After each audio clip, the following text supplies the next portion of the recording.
Bonjour tout le monde, heureux de vous retrouver. Nous sommes le jeudi 26 octobre. Dans cette émission d'actualité, on va voir quelques éléments intéressants, notamment des analyses de quelques cryptos qui vont, je pense, vous intéresser. J'en profite rapidement pour vous montrer le Fear and Greed dans ce début d'émission qui dépasse les 70. Est-ce que ça veut dire qu'il faut vendre toutes ces cryptos? Peut-être pas. On sait qu'on peut naviguer assez longtemps dans un espace d'euphorie. Ceci dit, on s'en sert assez régulièrement dans les analyses pour pouvoir essayer en le couplant avec l'analyse graphique, avec d'autres éléments, essayer de voir quand est-ce qu'on peut identifier un top ou un bottom sur le marché.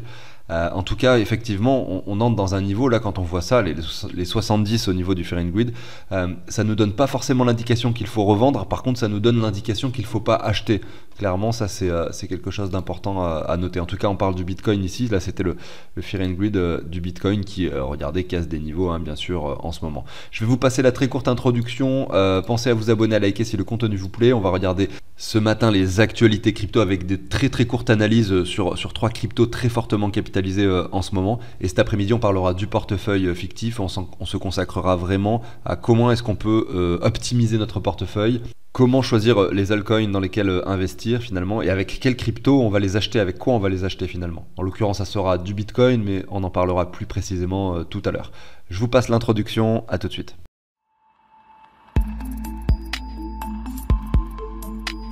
Première actualité, donc le cofondateur de BitMEX, Arthur Hayes, explique que peut-être le rallye du Bitcoin n'est pas seulement dû peut-être à l'arrivée de l'ETF, mais également dû à la peur que la population peut avoir, la peur de l'inflation de la monnaie fiduciaire, notamment due à une potentielle troisième guerre mondiale, ou une guerre, on va dire, qui pourrait s'empirer avec le conflit israélo-palestinien du moment.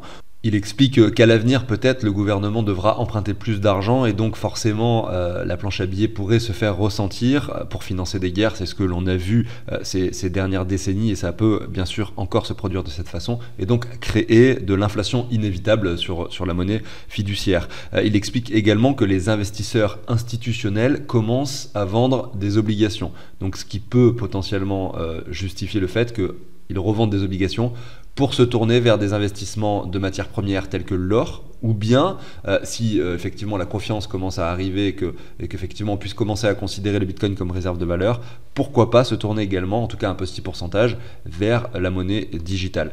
Après, moi personnellement, mon avis personnel, c'est que l'un n'est pas vraiment incohérent avec l'autre, c'est-à-dire que l'acceptation des ETF dans les mois qui viennent pourrait traduire effectivement aussi également avec la peur de la prochaine guerre mondiale, un afflux massif d'argent. Du coup, ces deux facteurs combinés pourraient amener un afflux massif d'argent dans le secteur des crypto-monnaies et du Bitcoin en l'occurrence à travers l'ETF. Maintenant, ce qu'il faut comprendre, c'est que mon point de vue, moi, personnel, crypto-organisé, c'est qu'on a beaucoup d'actualités qui sortent comme ça au fur et à mesure des jours, qui sont très liées et qui sortent vraiment en fonction de ce que l'on voit sur le graphique. Le Bitcoin monte, il faut qu'on trouve des raisons qui justifient le fait que le Bitcoin monte. Le Bitcoin descend, il faut qu'on trouve des justifications pourquoi le Bitcoin descend. Alors qu'en fait, des fois, c'est simplement une question de phase de marché. Par exemple, si jamais un ETF du Bitcoin avait dû sortir pendant cette période de temps, ou alors pendant cette période de temps, avec en parallèle la suspicion d'une guerre mondiale, voilà, on va dire un scénario comme aujourd'hui, mais qui se serait déroulé en octobre 2021. Je suis convaincu que ça n'aurait pas entraîné une hausse de 200% sur le Bitcoin. En revanche, l'acceptation d'un ETF et le fait qu'effectivement l'inflation puisse continuer dans le temps, ici, par exemple, sur les 15 000 $, là, en revanche, ça peut enclencher un 200%, c'est-à-dire un Bitcoin qui passe de 15 à 45 000. C'est ça, un 200%, ça veut dire fois 3. Mais en fait, ce qui se passe, c'est que ici, tous les particuliers qui voulaient acheter ont acheté, tout le monde en a parlé à sa famille, à ses amis, tout le monde a mis un petit billet, probablement au pire moment pour la plupart d'entre eux. En plus de ça, tous les institutionnels, les gros investisseurs avaient pu acheter pendant le bear market ou même pendant le début de la montée.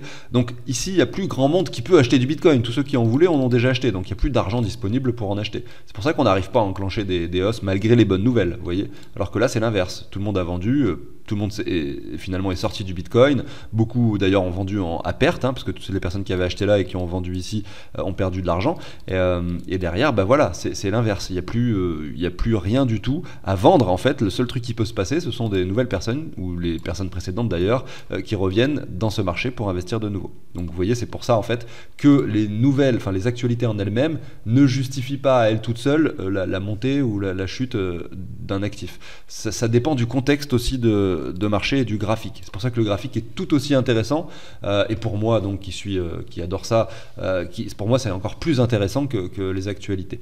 Mais franchement, je trouve ça bien maintenant de faire ce travail d'émission, de parler d'actualité, parce que ça me permet d'être un peu plus au courant de ce qui se passe. Parce que ça m'arrivait des fois d'avoir des amis qui me disent voilà, il s'est passé ci, il s'est passé ça, t'es au courant? Je dis non, en fait, moi je regarde que les graphiques, donc je suis pas au courant, et puis ça m'intéressait même pas en fait. Mais je pense que c'est bien quand même de au moins avoir un œil sur ce qui se passe, tout en gardant son esprit critique et en sachant bien sûr comment les médias effectivement se comportent. Alors ici, le CEO de Binance, donc CZ, explique que la finance traditionnelle peut fonctionner avec les cryptos. En parallèle, ça peut marcher l'un avec l'autre. Et il explique que ça passe dans un premier temps par la régulation, non pas forcément la régulation des lois ou de tout ce qui est légal, mais bien sûr le fait de faciliter la collaboration entre les partenaires du coup de la finance traditionnelle et du coup les acteurs crypto tels que lui-même et d'autres personnes. Et il pense que cette collaboration est indispensable si on veut réduire le fossé entre l'industrie des cryptos et la finance traditionnel. Mais on sait que Binance depuis quelques mois a pas mal de difficultés avec la régulation, notamment aux États-Unis, avec la SEC qui les accuse d'avoir donc détourné l'argent de leurs clients. D'autre part, le Royaume-Uni, avec finalement la FCA, similaire à la SEC, a critiqué Binance pour opérer donc du coup sans licence, sans approbation. Et la question se pose également au Japon et dans l'Union européenne. De plus, Binance a perdu pas mal de partenaires clés tels que Mastercard, Visa, checkout.com. Donc c'est vrai que c'est pas très très glorieux en ce moment pour Binance. Moi personnellement ça ne m'empêche pas d'utiliser Binance, mais il faut savoir que ça peut être toujours intéressant de diversifier son portefeuille à la fois sur le nombre de cryptos que l'on possède, mais à la fois également sur le nombre de plateformes sur lesquelles nous avons de l'argent en fait. Comme ça, s'il y a un problème quelconque, que ce soit sur une crypto qui chute énormément, c'est pas grave, vous en avez plein d'autres. Et si une plateforme centralisée décide par hasard de retirer les retraits ou simplement d'argent ou d'empêcher les utilisateurs de faire des échanges entre cryptos, alors que vous, c'était le moment où vous vouliez vendre vos cryptos, vous allez être pénalisé. Bon, il y a peu de chances pour que ça arrive en général. Moi, ça m'est jamais arrivé, par exemple, mis à part sur Celsius où j'ai eu des problèmes évidemment, mais sur la majorité de mes sous, j'ai jamais eu de problème, même sur les échanges centralisés. Malgré tout, on sait que le risque existe et donc qu'il est présent. On va parler maintenant de Base, qui est donc un layer 2 qui a été créé par Coinbase, il n'y a pas de token propre à cette blockchain même, qui est un layer 2 d'Ethereum. Malgré tout, elle a fait pas mal parler d'elle, puisque il y avait énormément d'attention sur ses débuts. Elle a augmenté énormément et rapidement en termes d'utilisateurs, de fonds déposés, de transactions, etc. On va voir les stats juste après. Malgré tout, on sait que dans le futur, il va y avoir beaucoup de nouveaux layer 2 et que donc la concurrence sera rude. Alors il est expliqué ce qui est Base ici, mais je viens à peu près de le dire. Ce qu'il faut comprendre, c'est que les frais de transaction sont très très faibles. Je l'utilise moi Base avec l'application Aerodrome et l'application Alienbase. Donc j'ai mis 100$ sur chacune de ces plateformes et donc je génère des intérêts grâce aux plateformes et les tokens même de la plateforme, en l'occurrence ALB d'une part et Aero d'autre part. Alors oui, depuis que j'ai mis de l'argent dessus, l'investissement a divisé par 4 ou 5. Donc ça, je dois vous le dire. Malgré tout, je laisse l'argent sur ces plateformes. Si cette blockchain Base se fait connaître un peu plus, et si j'ai de la chance, parce que le protocole, par exemple, Aerodrome, se fait également connaître et beaucoup de personnes vont déposer de l'argent dessus et profiter des intérêts, vont pourquoi pas y mettre une pression acheteuse sur le token Aero, peut-être que je gagnerai de l'argent, mais le risque est très très élevé sur ce genre d'action. Mais voilà, j'ai pu du coup l'utiliser et je sais que les frais de transaction sont extrêmement faibles sur cette blockchain. Et ça, c'est assez incroyable. Par exemple, la dernière fois, j'ai fait une transaction, il y avait écrit 0,00. J'arrivais même pas à compter le nombre de zéros tellement qu'il y en avait, peut-être 8 ou 9. Après, il y avait un 1 et les frais, c'était en Ether. Donc ça représentait probablement moins d'1 centime. Alors au niveau des records que cette blockchain à effectuer. Par rapport aux autres layer 2, vous avez le nombre de transactions. Donc par exemple, base, c'est la couleur claire ici. On voit que donc ça apparaît qu'à partir du mois d'août, puisqu'elle a été créée il n'y a pas si longtemps, elle existe depuis pas très longtemps, elle a battu des records, c'est-à-dire qu'au mois de septembre, elle était numéro 1 dans le classement des layers 2. Très vite, elle revient, regardez, en dessous du coup de la couleur jaune et de la couleur verte, qui sont ZK-Sync, ERA et Starknet, qui sont également dans la compétition. On peut voir en haut qu'il y en a beaucoup quand même, hein, du coup des layers 2.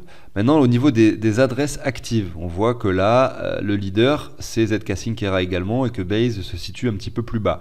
En fait, il est dans la course, quoi. Il est grosso modo sur le niveau médian. C'est important de noter que Base n'existe pas depuis très longtemps par rapport à d'autres Layer 2, effectivement. Total du nombre d'adresses sur Ethereum et sur les Layer 2 les plus populaires. Donc vous voyez que le nombre d'adresses, finalement, Base est en numéro 2. Vous avez Ethereum, mais en fait, du coup, c'est le numéro 1 en termes de Layer 2. Donc ça, c'est intéressant de le voir. Au niveau des 15-10 apps avec le plus d'utilisateurs, sur Base, vous avez FreeNTech qui est en numéro 1. FreeNTech, c'est quoi? C'est un réseau social décentralisé, en fait, qui existe depuis pas longtemps, qui, je pense, est très bien fait. J'aimerais bien, moi, créer un compte dessus, mais je ne peux pas parce qu'il faut un code, on est toujours en version bêta, n'importe qui ne peut pas accéder à FreeNTech, mais dès qu'on pourra, effectivement, je le ferai. En termes de TVL, voilà, il parle ici de la TVL, on est passé à 400 millions, effectivement. Au niveau de la TVL et du top 15 projets en termes de TVL, on a Aerodrome en numéro 1, ce dont je vous parlais, sur lequel j'ai mis 100$, et également Alienbase, regardez, en numéro 15, sur lequel j'ai mis 100$, mais à l'époque il était numéro 1. En fait, il est vite descendu dans le classement.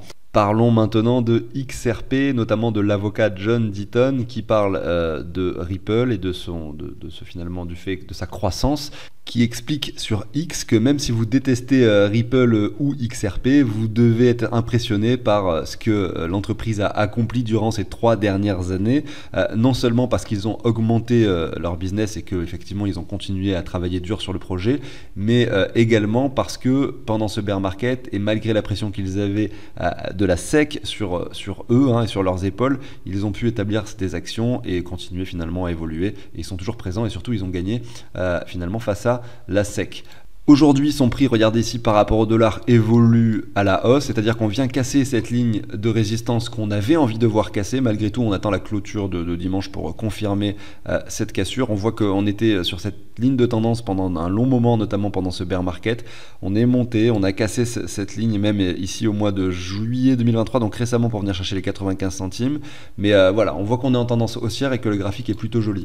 Et ce qui est très intéressant aussi avec le graphique de XRP, c'est notamment ce que l'on peut voir face au Bitcoin.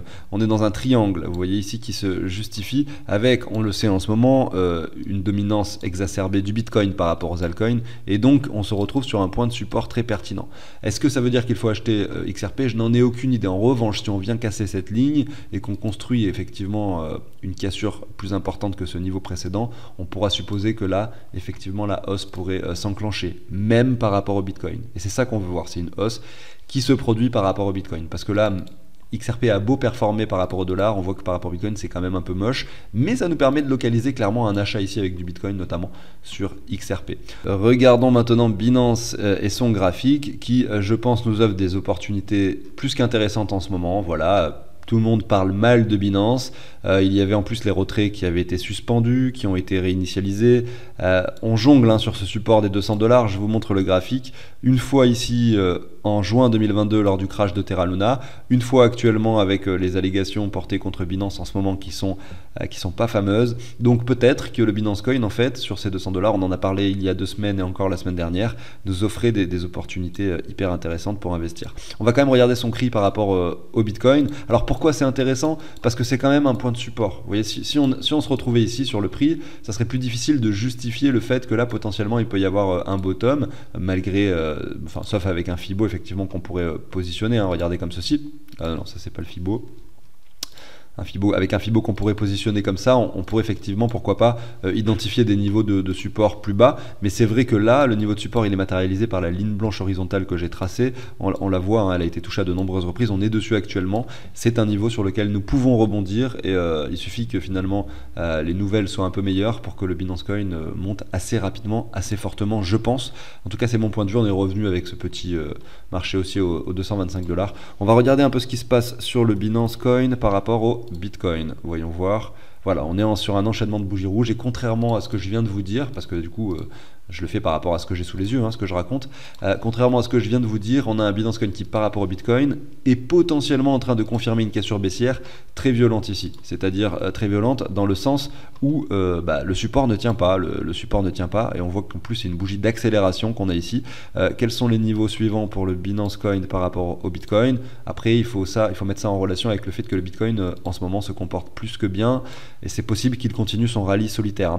Mais effectivement on a ce niveau là par la suite qui va faire pourquoi pas office de support sur le Binance Coin par rapport au Bitcoin. Peut-être que ça peut être pertinent d'attendre dans un premier temps qu'on atteigne ce niveau là, d'autant plus parce que c'est un point de support matérialisé par le cours qui avait travaillé ici au mois de mars 2021 avant le bull market.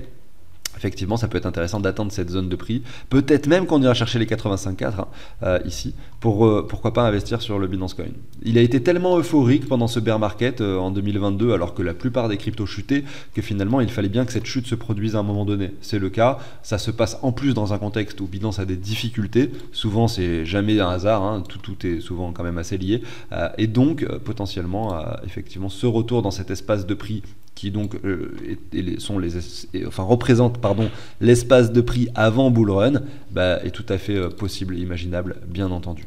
Je continue avec Solana qui se comporte extrêmement bien et qui contrairement du coup à Binance a un graphique plutôt joli parce que là regardez on est sur une cassure, c'est à dire qu'on était en train de naviguer dans un espace de prix, je vous montre ici, qui se matérialisait en dessous de cette ligne des 30 $, c'est-à-dire que là on avait ce point de support qui a cassé par le bas, on revient sur une zone de prix sur lequel nous stabilisons pendant une longue période, ici on parle entre le mois de novembre 2022 et quasiment novembre 2023, donc quasiment un an, une période d'un an sur lequel Solana navigue en dessous des 30 $.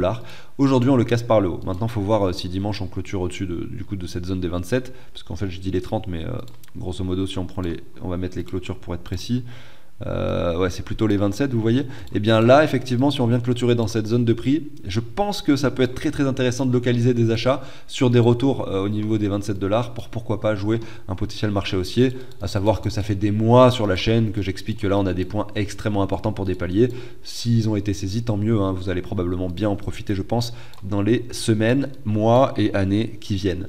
Voilà, j'arrive sur la fin de cette émission, j'espère que ça vous a plu, on se retrouve tout à l'heure pour une seconde émission. J'espère que j'aurai le temps de l'enregistrer parce qu'il est déjà quasiment midi, j'ai beaucoup de choses à faire, mais sinon, ça sera demain, mais j'espère que pas, j'espère que je vais pouvoir le faire là, tout de suite, directement. Allez, excellente journée, à très bientôt sur la chaîne, ciao tout le monde.